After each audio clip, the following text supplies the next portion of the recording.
Merci d'être avec nous sur les antennes de la télévision nationale. Au sommaire de ce journal, organisation du vote référendaire. Des observateurs internationaux sont en Guinée. Ils sont arrivés ce vendredi en terre guinéenne. Ils comptent travailler dans la transparence pour un retour à l'ordre constitutionnel. Les autorités communales de Kaloum ont lancé une nouvelle méthode de collecte de déchets dans leur commune. Cette méthode innovante vise à mettre fin aux déchets dans les rues et à améliorer la propriété publique. À venir également la première édition du championnat d'Afrique de patin football staking.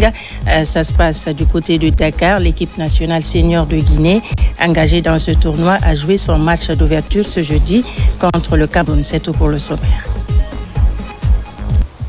Bonsoir et vous êtes les bienvenus. À la une de l'actualité ce soir, le poste de commandement opérationnel de sécurité intérieure a été inauguré ce vendredi à Conakry par le Premier ministre chef du gouvernement. La cérémonie s'est déroulée en présence du ministre secrétaire général de la présidence et du ministre directeur de cabinet de la présidence, une première en Guinée et un tournant majeur dans la réforme du secteur sécuritaire. Oumar Bari. Depuis le 5 septembre 2021, la Guinée a engagé une profonde réforme de son secteur de défense et de sécurité sous l'impulsion du président de la République, son Excellence le général Mamadi Doumbouya. Face aux défis sécuritaires régionaux, instabilité, criminalité transnationale, circulation illicite des armes, la Guinée s'est dotée d'une stratégie globale visant à renforcer la protection de la population, des biens et des infrastructures vitales. Cette stratégie repose notamment sur une déconcentration effective de la sécurité avec la mise en place de missions de défense et de sécurité à tous les niveaux territoriaux afin de rapprocher l'action publique des populations et de créer un véritable maillage de prévention et de réaction. C'est dans ce cadre justement que le poste de commandement opérationnel de sécurité intérieure a été inauguré ce vendredi 19 septembre 2025 à Conakry par le Premier ministre chef du gouvernement, Amadou Ouriba. La cérémonie s'est déroulée en présence du ministre secrétaire général de la présidence, le général Amara Kamara, du ministre directeur du cabinet de la présidence, Diakité, du ministre de l'administration du territoire et de la décentralisation, Ibrahim Kaldé, du ministre du budget, Fassine Silla, ainsi que de la haute hiérarchie militaire et paramilitaire. Une première en Guinée, ce poste constitue un centre névralgique de planification, de coordination et d'anticipation des actions de sécurité intérieure. Le centre des opérations représente en quelque sorte le deuxième cerveau du général commandant des forces et qui lui permet de prendre des décisions idoines par rapport à toutes les opérations de sécurité intérieure. Donc, en ce qui concerne la mobilisation des effectifs sur le terrain, de Conakry à Zérékouré, ce sont 45 223 personnels qui sont déployés sur l'ensemble du territoire national. Éclaté comme suit, à Conakry, par exemple, nous avons 9 416 PAX, à Boké, 4 532 PAX, à Kindia, 6 646 personnes, et à Labé, 2 910 PAX, à Mamou, 1 779 PAX, à Farana, 3 092 PAX, à Kankan, 7 071 PAX, et à Zérékouré, 6 273 PAX. Selon le haut commandant de la gendarmerie nationale, directeur de la justice militaire, le général Bala Samoura, ce dispositif permettra d'éviter des réponses hâtives et désordonnées face aux crises.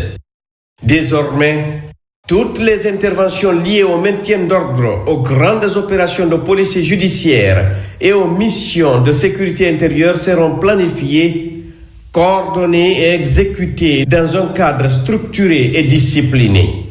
Le poste de commandement opérationnel de sécurité intérieure est décliné à l'échelle nationale avec des représentations dans chaque région, préfecture et sous-préfecture. L'objectif est clair: assurer une couverture territoriale complète et rapprocher davantage les forces de sécurité des réalités locales. Cette réforme s'accompagne d'un renforcement des capacités humaines et matérielles de défense et de sécurité dans le strict respect du professionnalisme, de l'impartialité des droits humains. Le poste de commandement opérationnel de sécurité intérieure basé ici à Conakry et que nous avons l'honneur d'inaugurer aujourd'hui est la branche sécurité intérieure de la Commission nationale de défense et de sécurité. Il est pérenne et regroupe les principales forces de sécurité intérieure, à savoir la gendarmerie nationale, la police nationale, la protection civile, la douane nationale, le corps des conservateurs de la nature, ainsi que la garde pénitentiaire. Le poste de commandement opérationnel de sécurité intérieure est chargé de la planification, de la coordination des opérations intérieures, ainsi que la mise en œuvre des directives et stratégies émanant de la Commission nationale de défense et de sécurité. Pour garantir une réponse proactive et coordonnée face aux diverses menaces sécuritaires, les structures similaires ont été déployées localement dans le cadre de la commission déconcentrée. Celles peuvent, en cas de besoin, bénéficier de l'appui des armées de terre, de l'air et de mer.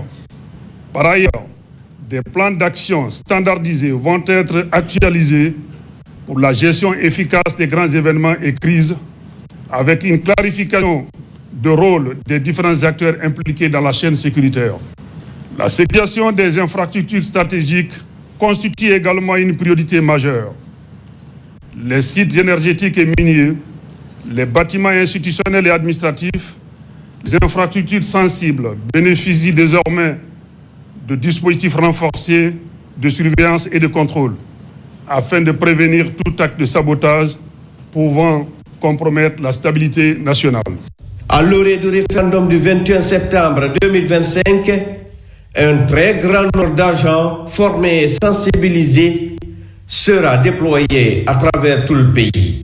Les citoyens sont appelés à coopérer avec les forces de défense et de sécurité afin de prévenir tout trouble à l'ordre public et de faciliter les interventions en cas de nécessité. À l'approche du référendum prévu le 21 septembre, un dispositif national d'envergure est programmé. Pas moins de 45 000 agents des forces de défense et de sécurité formés et sensibilisés seront mobilisés sur le terrain, appuyés par un important parc logistique comprenant 1 millier de véhicules légers aidés, des hélicoptères de combat, des embarcations rapides ainsi que des moyens de surveillance à longue portée comme les drones. Ce dispositif vise à garantir un processus électoral sécurisé et apaisé avec l'intervention professionnelle et impartiale des forces de défense et de sécurité. En outre, la réussite de cette réforme repose sur l'implication active de la population. Chaque citoyen est encouragé à jouer un rôle essentiel en signalant un comportement suspect, en respectant les consignes de sécurité, en contribuant à la vigilance collective et surtout en évitant des propos ou discours pouvant fragiliser le tissu social. Enfin, par ma voix, les forces de sécurité réaffirment leur conviction que la sécurité ne peut plus être centralisée. Elle doit être territorialisée, participative et inclusive. Ce nouveau dispositif marque une étape décisive vers une Guinée plus stable, plus sûre et mieux préparée face aux défis sécuritaires contemporains. Et puis ce décret D 2025-0174 PRG CNRD SGG portant nomination des membres du bureau de l'Observatoire national autonome de supervision du référendum constitutionnel ONASUR. Le président de la République, vu la charte de la transition, décrète. Article 1er. En application de l'article 14 de la loi L 2025-012 CNT du 25 avril 2025 fixant les modalités d'organisation du référendum constitutionnel en République de Guinée, les personnalités dont les prénoms et noms suivent sont nommés membres du bureau de l'Observatoire national autonome de supervision du référendum constitutionnel ONASUR. Président Dr Sékou Koureyssi Kondé, ancien ministre. Vice-présidente, Madame Mariama Diallo-Si, ancienne ministre, présidente du réseau des femmes africaines leaders de Guinée, Aouline. Premier rapporteur, Monsieur Ousmane Diaby, juriste consultant, représentant du Conseil national de la transition au CNT. Second rapporteur, Monsieur Lamine Bamba, représentant du Conseil national des organisations de la société civile CNOX. Trésorier, M. Lamfia Ibn Mohamed Condé, représentant de la plateforme des citoyens unis pour le développement PCUD. Article 2. Le présent décret prend effet à compter de la date de sa signature et sera enregistré et publié au journal officiel de la République. Conakry le 19 septembre 2025, Général Mamadi Doumbouya. La Guinée s'est imposée comme le carrefour de l'excellence et du leadership africain. Le 18 septembre dernier, Conakry a accueilli la 4e édition du Business Talk Afrique. Décideurs, entrepreneurs et personnalités étaient réunis pour célébrer une Afrique ambitieuse et audacieuse. Compte rendu, Fatmata Kourouma, Mohamed Bangoura. Conakry a vibré ce 18 septembre 2025 au rythme du Business Talk Afrique, le rendez-vous incontournable des décideurs et acteurs du changement sur le continent. Organisé par la structure SACOM dans un réceptif hôtelier, le thème choisi était clair: excellence et leadership au service du continent. Depuis 2020, ce forum panafricain s'impose comme un espace de réflexion et de partage où se dessine la trajectoire de l'Afrique de demain. Et cette année, la Guinée a confirmé son statut de terre d'accueil des grands débats intellectuels et économiques. La cérémonie a enregistré la présence remarquée de plusieurs membres du gouvernement, notamment le ministre secrétaire général de la présidence, le général Amara Kamara, le ministre directeur de cabinet de la présidence, Djiba Diakité, la ministre de l'Industrie et des PME, Dr Diaka Sidibé, ainsi que la ministre de la Promotion féminine, de l'enfance et des personnes vulnérables, Charlotte Daffé. Une marque d'engagement fort de l'État guinéen pour promouvoir l'excellence et le leadership considérés désormais comme des priorités nationales. Prenant la parole, l'organisatrice de l'événement, Salimatou Sako, a rappelé que le Business Talk Afrique a pour vocation de créer des passerelles entre générations, disciplines et pays afin d'inspirer et de bâtir une Afrique ambitieuse. Cette année, nous avons choisi un thème qui est au cœur de l'ADN de SACOM et au cœur de ce en quoi nous croyons profondément. L'excellence et le leadership au service du continent. Nous le savons, nous le disons, nous l'entendons, l'Afrique est à un moment charnière. Les défis sont multiples, certes, mais les opportunités sont immenses. Comment donc valoriser nos modèles d'excellence et incarner un leadership porteur d'impact pour transformer nos potentialités et bien entendu en résultats concrets afin d'avoir un impact réel sur nos populations. Parce que nous en sommes convaincus, il ne suffit pas de faire les choses, il faut bien les faire. C'est aussi pour cela que nous avons voulu réunir ce soir des intervenants qui incarnent chacun à leur manière et dans leur secteur respectif cette excellence à laquelle nous croyons. Et permettez-moi de les remercier. Non seulement d'avoir répondu à l'invitation de SACOM, mais surtout d'avoir répondu à l'invitation de la Guinée. Dans son intervention, le ministre directeur de cabinet de la présidence, Djiba Diakité, a souhaité la bienvenue aux invités avant de souligner que l'excellence et le leadership sont des valeurs auxquelles l'État guinéen accorde une importance particulière. Bienvenue en terre africaine de Guinée, une terre de richesse et d'innovation. C'est pour moi un honneur de prendre la parole à l'occasion de cette 4e édition de Business Talk Africa sur le thème d'excellence et leadership au service de ce continent. Sous le leadership du chef de l'État, son excellence, le général Mamadi Doumbouya. Ce sont les valeurs qui guident toute l'action gouvernementale. Je profite de cet espace de communication pour vous annoncer en exclusivité que désormais la République de Guinée a la notation de sa dette souveraine par Standard & Poor's notée B+, soit la 2e puissance économique de l'Afrique francophone de l'Ouest. Oui, la Guinée est désormais notée B+, par les grandes institutions financières avec un accompagnement de la banque Rothschild. Le projet Simandou est un exemple d'excellence dans la diversité des partenaires réunis autour d'un mot-clé, le co-développement, comme un impératif et non pas une option.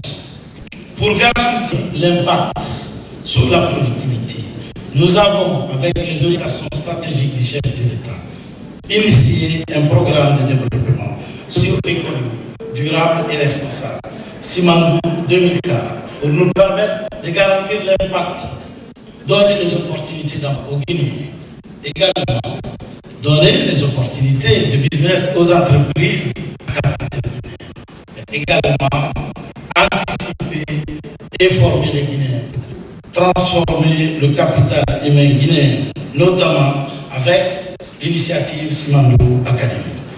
Simandou Academy est une initiative phare, une initiative dédiée à l'excellence éducative, la formation, la richesse, former les élites de demain, qui repose sur 3 prix stratégiques. L'excellence dans la formation, les infrastructures modernes dédiées à ces formations, mais la création de partenariats stratégiques avec les grandes universités de la Guinée, les centres de richesse du continent africain et du monde entier. Pour les 15 prochaines années, nous pensons que nous devons réussir à faire de la Guinée, en termes d'éthique, des choses, une économie de destination, mais également une économie de ressources. Ressources, certes, minéralières, mais pas que, surtout une ressource intellectuelle. Nous avons l'ambition, dans les 15 prochaines années, d'exporter, je dis bien, exporter plus de matières grises que de matières premières. Nous le ferons à l'initiative d'Excellence mondiale. Mais le BTA 2025, c'était aussi des panels inspirants avec des intervenants de renom. Laetitia Gadegbeku-Ouattara, directrice pays et vice-présidente d'Andeavour Mining Côte d'Ivoire, Tahirou Barry Traoré, directrice financière du groupe Solevo, Maureen Haïté, fondatrice de Nanawax et Nanahome, et la star planétaire Youssou N'Dour, artiste, entrepreneur et ancien ministre de la Culture et du Tourisme du Sénégal. Animés par le journaliste Brice Albin Yamedze, leurs échanges ont donné vie au thème de cette édition à travers des témoignages concrets, riches et inspirants. Ainsi, les panélistes ont exprimé leur joie d'être en Guinée et salué l'accueil chaleureux qui leur a été réservé. Ils ont rappelé que ce type de rencontre est essentiel pour inspirer la jeunesse africaine et valoriser des parcours où l'excellence et le leadership ont fait la différence. Très heureux de venir en Guinée. Je remercie toute l'équipe, les autorités aussi qui ont été là. Je leur ai dit qu'ils ont une grande capacité d'écoute. Ça, c'est très bien avoir des autorités à ce niveau qui sont restées plusieurs heures quand même avec nous, écouter les échanges. Ça, c'est très important et c'est prometteur. L'expérience, c'est pas quelque chose qu'on peut aller acheter au marché. L'expérience, c'est quelque chose qu'on ne peut pas vendre. Donc, on peut échanger et je pense que c'était très riche. Je suis très content d'avoir pu échanger avec les gens, d'avoir aussi d'autres panélistes qui sont des exemples en Afrique et vraiment, c'était un bon moment et je pense que Conakry a vibré. Le premier mot que j'ai envie de dire, c'est waouh. C'est ma première fois en Guinée et j'ai été impressionné par l'accueil et l'esprit des Guinéens. Très honnêtement, c'est un pays, je me suis sentie tout de suite chez moi.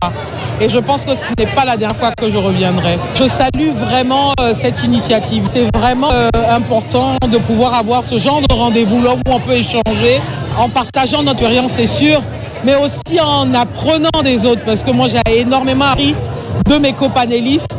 Et je me suis sentie vraiment honorée d'être avec un Youssou N'Dour, avec une Maureen Haïté qui a fondé une des plus grandes marques de vêtements prêt-à-porter africains, avec Barry Tahirou, fière championne locale donc guinéenne. Donc j'en ai appris énormément de leur cours, mais aussi j'ai été vraiment heureuse de pouvoir partager humblement le mien avec mes frères de la Guinée. J'aime beaucoup la Guinée et c'est maintenant que je comprends la phrase que les gens ont mise dans mes commentaires. La Guinée n'attire pas mais ça retient, donc je vais revenir.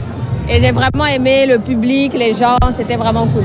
J'aime bien le paysage et tout. J'ai pas eu le temps de vraiment visiter, mais les gens sont très gentils et ils sont accueillants. Et j'aime bien la ville. J'ai bien envie de revenir parce qu'on m'a dit qu'il y a les îles, j'ai vu des photos, j'ai pas eu le temps d'aller. Et je pense que c'est un pays qui a beaucoup de charme et beaucoup de potentiel. En somme, une conviction forte s'est imposée. L'Afrique dispose de leaders audacieux, dotés d'une culture de l'excellence, prêts à transformer ses potentialités en réalité. Et la Guinée, par son hospitalité, son dynamisme et sa vision, s'affirme plus que jamais comme creuset de cette transformation. Le Business Talk Afrique 2025 restera dans les mémoires comme un moment fort où la Guinée a brillamment porté la voie d'excellence et du leadership au service du continent. D'actualité également, J-2 de scrutin référendaire. Ce matin, le ministre des Affaires étrangères a reçu en audience les observateurs internationaux de la CEDEAO et l'Union africaine. Le ministre Maurice Sanda s'est aussi entretenu avec la coordinatrice résidente du système des Nations Unies autour de la finalisation de la participation de notre pays à l'Assemblée générale des Nations Unies. Makeme Donso. À peine de retour d'une mission à l'intérieur du pays, le ministre des Affaires étrangères reçoit d'abord la mission technique d'observation électorale déployée par la CEDEAO pour suivre le référendum du 21 septembre. La mission est là pour soutenir la Guinée dans le processus du référendum. À tous nos observateurs, nous allons donner des lunettes. Et sur place, ils vont nous remonter les informations ici à la salle de situation qui sera basée à Conakry. Donc sur la base de la remontée des informations, nous allons établir notre rapport sur la mission.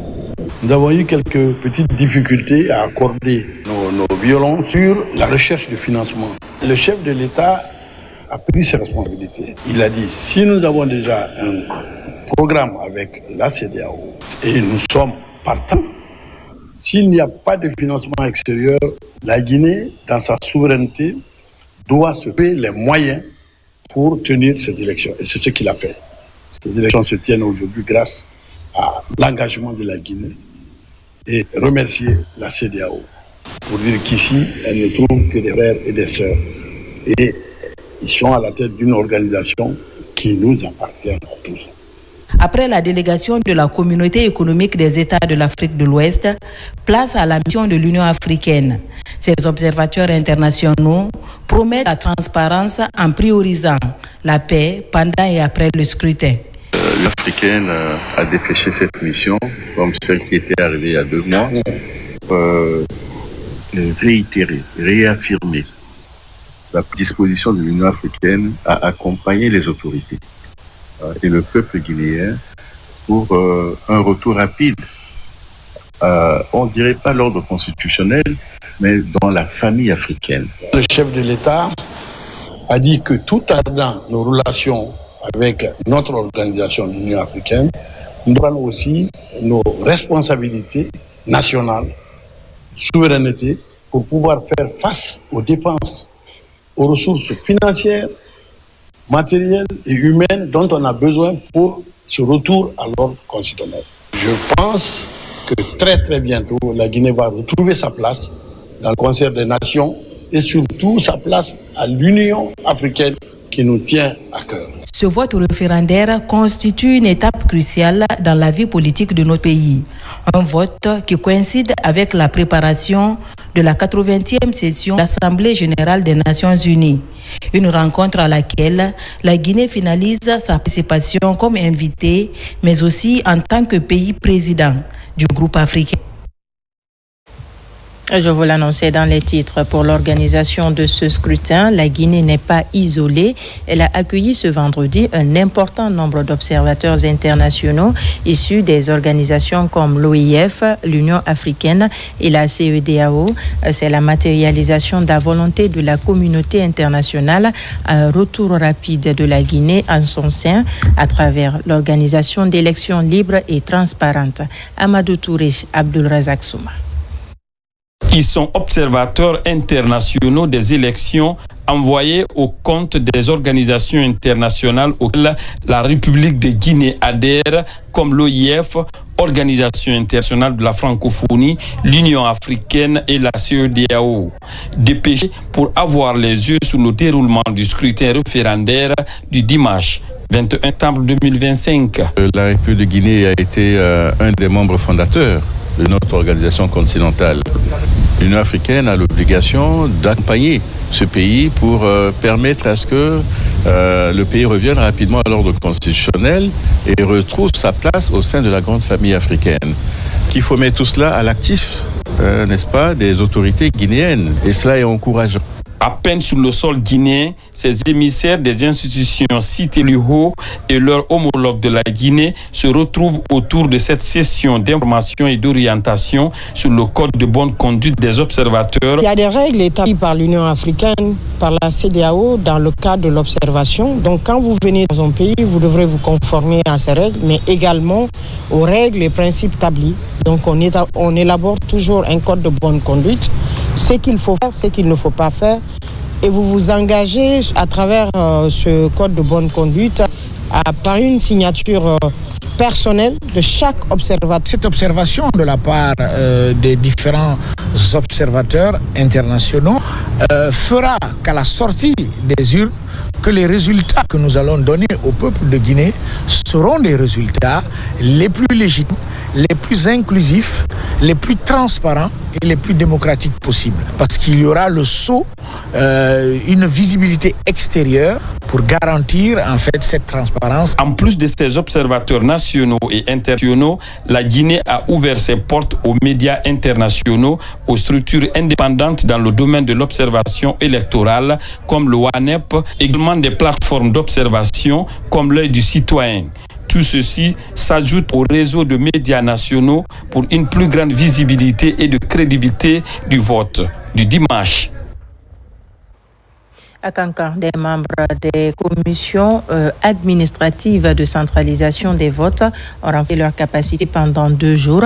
Ils sont préparés par la Direction générale des élections quant à leur rôle et responsabilité pendant la consultation référendaire. De nouveaux engagements sont pris pour un scrutin libre et transparent.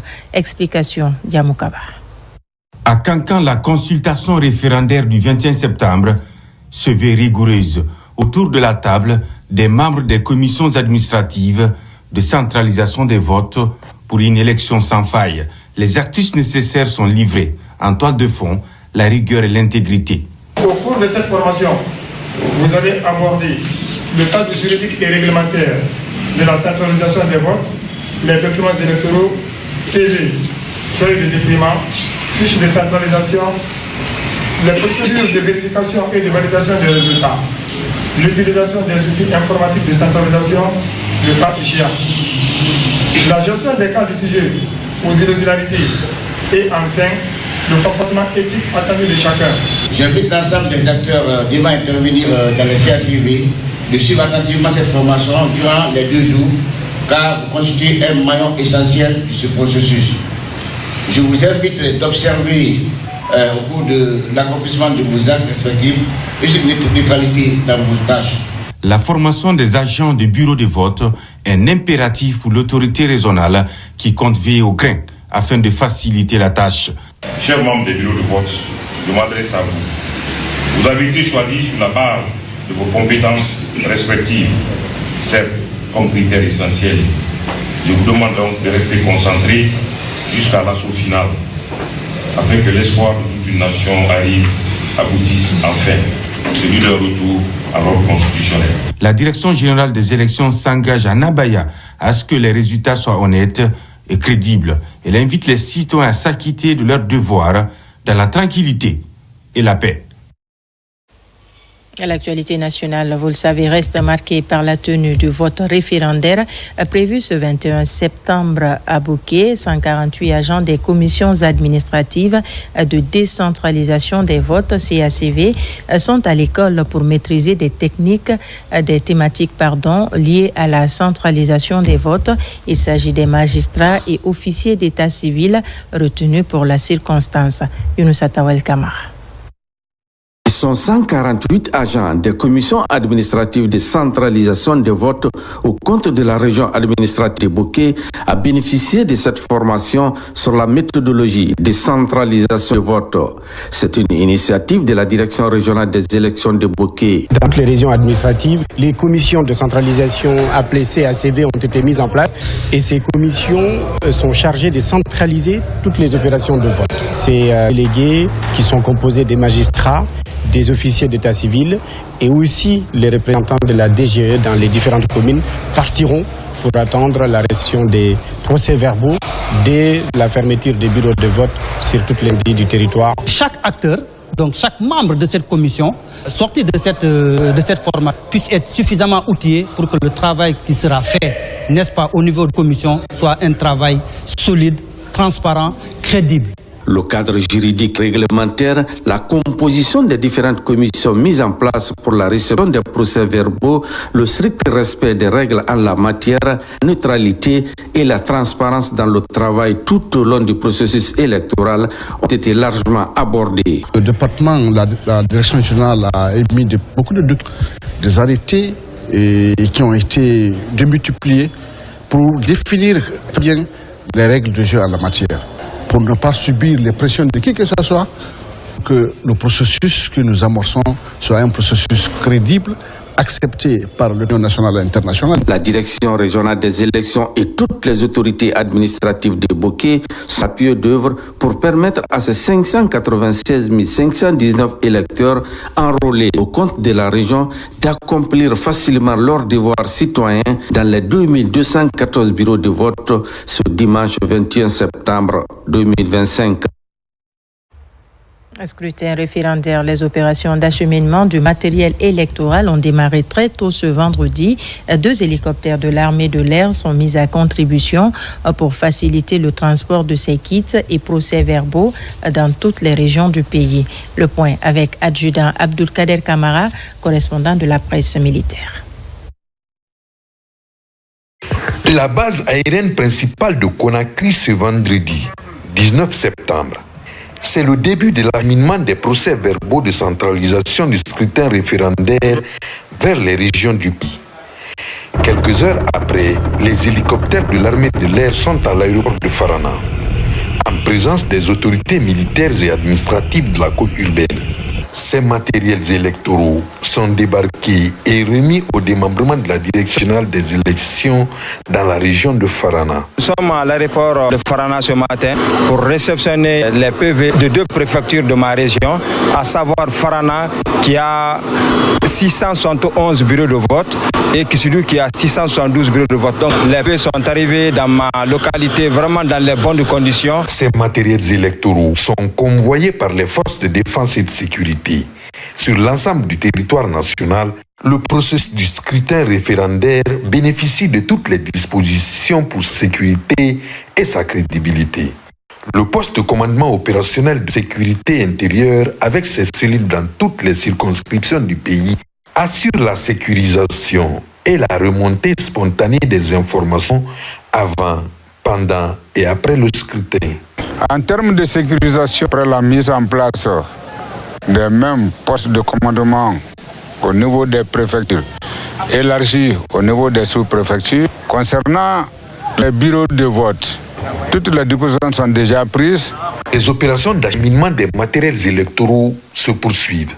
Les vecteurs aériens de l'armée guinéenne font la navette entre les régions pour déposer à temps et en toute sécurité ces matériels indispensables au scrutin référendaire du 21 septembre 2025. Quant au mouvement Alternative démocratique, il clôture une vaste session de formation destinée aux responsables de quartier et leurs bureaux dans 5 communes de la capitale.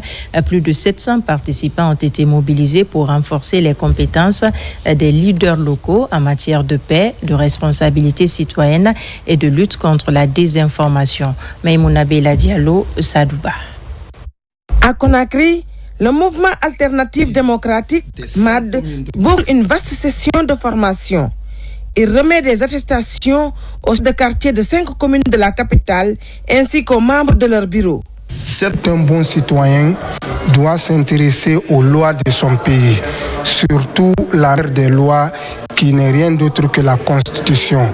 Si vous connaissez la Constitution de votre pays, vous êtes édifié et vous savez quels sont vos droits, quels sont vos devoirs, qu'est-ce que vous devez faire pour votre pays et comment vous devez vous comporter en tant que bon citoyen. Donc ça vous permet de participer ainsi au développement harmonieux de votre pays. Cette formation, entamée depuis plusieurs semaines, mobilise 770 participants. Elle renforce leurs capacités pour mieux accompagner les populations dans leur quartier. Je suis ébloui de voir qu'un mouvement de ce genre a préféré aller sensibiliser dans le plus profond de la Guinée, c'est-à-dire aller chez les élus locaux, comme les deux quartiers, pour pouvoir sensibiliser et transmettre une bonne information. Donc déjà, c'est une lutte contre la désinformation. Cette démarche intervient au lendemain de la campagne référendaire. Les électeurs se rendront désormais aux urnes le 21 septembre. Sur un tout autre plan, remise d'outils numériques aux lauréats de la région administrative de Farana aux examens nationaux 2025, à l'ambition du gouvernement à travers le ministère des Postes, Télécommunications et de l'économie numérique de promouvoir l'excellence dans l'univers scolaire dans notre pays. RTG Farana, Ibrahima Oulen Fofana, Silati Kourma. Dans la ville de Farana, l'Agence nationale du service universel des télécommunications et du numérique en soutien récompense les lauréats de cette région administrative. Il s'agit de 10 tablettes pour les lauréats de l'examen d'entrée en 7e année et 6 ordinateurs pour ceux du BEPC. Nous sommes ici pour honorer les brillants esprits qui ont fait la fierté de leur région aux examens nationaux 2025. La remise de ce kit n'est pas simplement une récompense. Ces outils sont une porte ouverte pour renforcer vos capacités à la... Chers lauréats, les outils numériques que vous allez recevoir ne sont pas seulement des récompenses. Ils sont avant tout des instruments d'apprentissage, d'ouverture et de créativité. Servez-vous-en pour approfondir vos connaissances. Ici, les efforts du chef d'État sont magnifiés par autorités et parents d'élèves. Cet acte fort du ministère des Postes, des Télécommunications et de l'économie numérique va contribuer à la performance des élèves dans l'univers numérique. Le président, aujourd'hui, il fait la jeunesse son cheval de bataille. L'éducation de la jeunesse à travers Simandou Academy, je pense la Guinée est sur la bonne voie. Je suis très content parce que ce qu'ils ont fait pour nous, c'est des choses sonores et qui poussent les autres à nous donner des outils informatiques afin qu'on puisse améliorer notre fonction et qu'on puisse mieux étudier, c'est une bonne chose. Dans ce lot important de ces outils numériques, 5 tablettes sont pour les lauréats de l'examen d'entrée en 7e année de l'enseignement général. Les 5 autres sont pour franco-arabe, 6 ordinateurs pour les lauréats du BEPC, dont 3 pour ceux du franco-arabe. Un mot de sport dans ce journal. Dakar abrite la première édition du championnat d'Afrique de patin football skating. L'équipe nationale senior de Guinée engagée dans ce tournoi a joué son match d'ouverture ce jeudi contre le Cameroun. Dans cette rencontre, les Guinéens ont montré leur technique de jeu sur patin devant plusieurs pays d'Afrique. Djibril Kamara est notre envoyé spécial à Dakar, la capitale sénégalaise. Première expérience, premier exploit pour les jeunes athlètes guinéens dans ce championnat d'Afrique de patin football skating Dakar 2025. L'équipe nationale de patinage à roulettes a fait 2 matchs, un nul et une victoire contre la RDC. On est tellement fiers de nous parce que c'est notre première sortie avec l'équipe. On est qualifié avec 3 points. Ça, c'est l'honneur porté à notre président de la fédération Daouda Ba. Se prépare encore pour affronter d'autres équipes. Donc, on remercie l'État guinéen. C'est une première fois comme ça que nous tombons comme ça avec vivacité. C'est un grand merci. On ne peut que remercier l'État. Je suis très heureuse et je suis contente de l'équipe. Ils ont vraiment joué, ils ont mouillé le maillot. Bon, là, on se prépare pour la Coupe du Monde qui tiendra à Dubaï. Et ça aussi, on se prépare pour ça.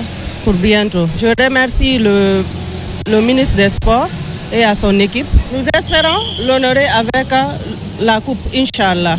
Ces exploits de l'équipe nationale de patinage à roulettes dans ce tournoi ouvrent une qualification de la Guinée à la compétition mondiale. Je remercie l'ensemble de nos athlètes, je remercie la fédération, je remercie le ministère en charge des sports, je remercie le général Mamadi Doumbouya. Grâce à lui, tout ça est devenu une réalité. Aujourd'hui, comme le ministre l'a toujours promis, il faut une option saine de la jeunesse. Vous avez vu la diversité, parce que nos athlètes, ce sont des ambassadeurs. Je les encourage beaucoup pour leur première sortie. Je pense que le meilleur reste à venir. Avec 4 points et leader de son groupe, la Guinée est qualifiée pour les demi-finales. CAN handball U17 dames, la Guinée fait match nul face à l'Algérie, pays hôte. Ce résultat lui permet de décrocher une double qualification à la Coupe du Monde et au challenge intercontinental des moins de 17 ans. Bintia Kondé, envoyé spécial. Contre à double enjeu car 2 qualifications étaient sur la table. Un ticket pour la Coupe du Monde et un autre pour le challenge intercontinental des moins de 17 ans. Une rencontre à la tactique et offensive de part et d'autre. Pas de calcul. Le mot d'ordre était donné pour figurer sur la liste des représentantes africaines.